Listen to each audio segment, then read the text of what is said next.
ప్రస్తుతం Russia, Ukraine, Israel, Iran మధ్య జరుగుతున్న యుద్ధాలు భారత ఎగుమతులు, దిగుమతులపై గణనీయమైన ప్రభావాన్ని చూపుతున్నాయి.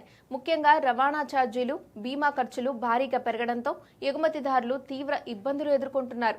ఎర్ర సముద్రం, సూయాజ్ కెనాల్ మార్గాల్లో నౌకల రాకపోకలకు ఆటంకాలు కలగడంతో షిప్పింగ్ కంపెనీలు ఎమర్జెన్సీ కాన్ఫ్లిక్ట్ సర్చార్జ్ పేరుతో అదనపు రుసుములను వసూలు చేస్తున్నాయి.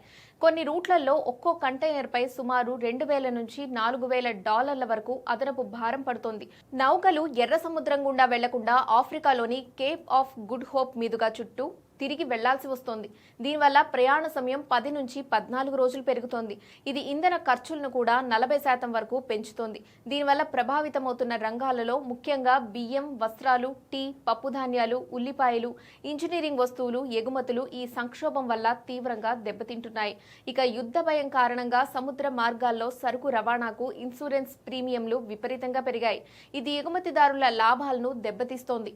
మరోవైపు చెల్లింపుల పట్ల కూడా ఎగుమతిదారులు ఆందోళన చెందుతున్నారు. ఇరాన్తో పాటు ఇతర గల్ఫ్ దేశాలకు పంపిన సరుకులకు సంబంధించి పేమెంట్స్ సకాలంలో అందుతాయా లేదా అనే ఆందోళన ఎగుమతిదారుల్లో నెలకొంది.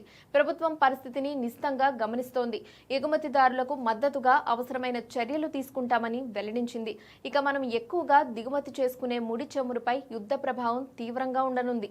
భారత్ తన చమురు అవసరాల్లో దాదాపు 88% దిగుమతులపైనే ఆధారపడుతోంది. యుద్ధాల వల్ల అంతర్జాతీయ మార్కెట్లో చమురు ధరలు పెరగడం భారత్కు భారంగా మారింది. ఉక్రెయిన్ నుంచి పొద్దుతిరుగుడు నూనె, రష్యా నుంచి ఎరువుల దిగుమతులు యుద్ధం వల్ల ప్రభావితమయ్యాయి. దీనివల్ల దేశీయంగా నిత్యావసర ధరలు పెరిగే అవకాశం ఉంది. భారత్ తన రక్షణ పరికరాల కోసం రష్యాపై ఎక్కువగా ఆధారపడుతోంది. యుద్ధం వల్ల ఈ సరఫరాలో జాప్యం జరుగుతోంది. ఇది భారత రక్షణ సన్నద్ధతపై ప్రభావం చూపుతోంది.